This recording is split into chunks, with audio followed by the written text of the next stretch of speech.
very hyper-masculine, very homosocial space, right? Dominated by men, right? But again, you see how trans women, how queer people are able to go in these spaces, especially working class spaces, and engage in a really interesting dynamic with people in the space, right? So I just love the rum shop. I mean, I grew up in a rum shop, so I think that's why I love it so much as well. But these are the kinds of spaces on the ground that I see these kinds of cultural shifts happening. And in terms of political will, I mean, if I want to get into that.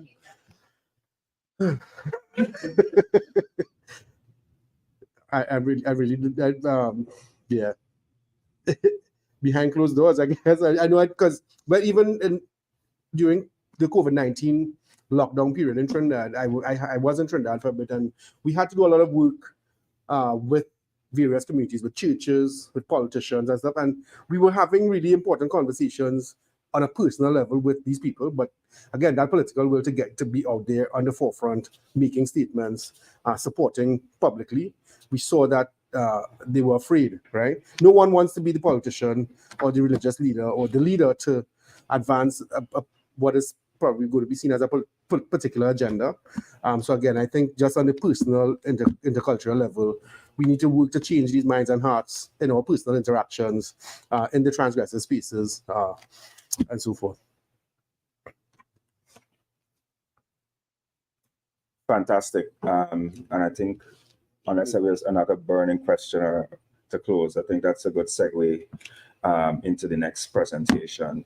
And I think that was so important, what you said there. I think it needs to start with those kinds of personal conversations, those one-on-ones.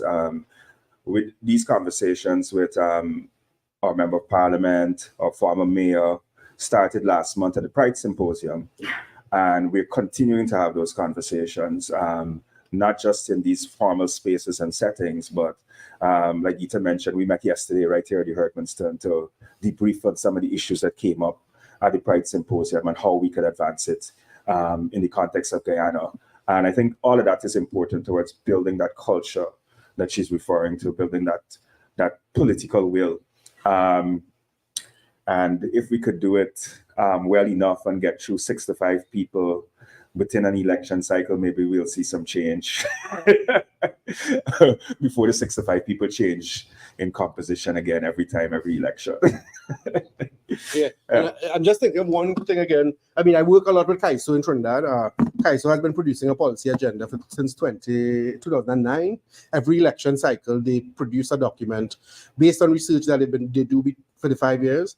So it's data-driven, a data-driven policy proposal where they invite persons seeking election to really consider the needs of communities on the ground, right? And a really intersectional approach to thinking about the issues that queer and that LGBTQI plus people face, right? So from bullying, healthcare, or inaccess to proper healthcare, proper access to resources and stuff like that. So I could also I could provide resources for those documents from CAISO as well for you to get a sense of how they're holding politicians in particular accountable, right, for them. Because, election, the pre-election season, they're trying to get your vote, right?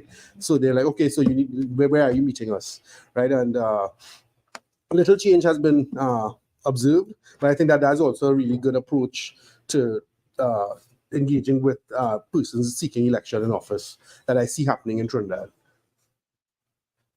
Thank you. And on that note, I'm going to go directly to our next presentation in the interest of time. Our Guyanese colleague is in Trinidad and Tobago, although she should have been here in Guyana with us and in person. Please allow me to welcome my friend and colleague, Alessandra Hiriman.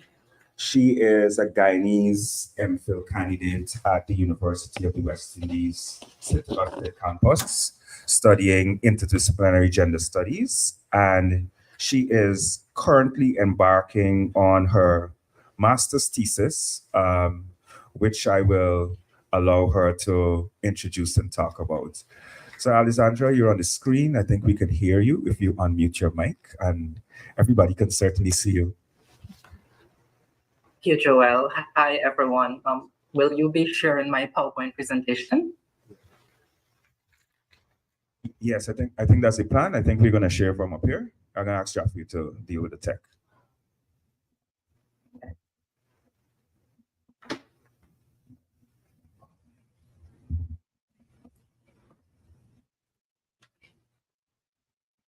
Ali will allow you to share screen. I think that'll work better for this one.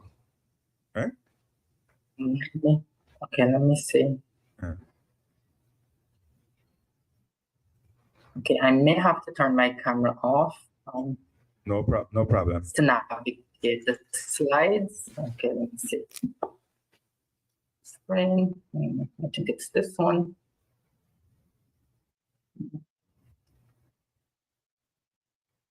And if you could click on the little icon at the bottom to be in like full presentation mode so we could see it.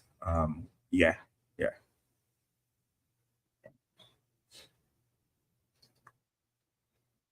Perfect. Okay. Perfect. Please confirm. Yeah? Yes. Then Yeah. I'll remove my pretty face now from. Yeah, and I think we could move this Zoom icon too so we could see the full slides, Jafir. Yeah. Previous. Where is my Yeah. Some. All right, you're up completely now. Okay.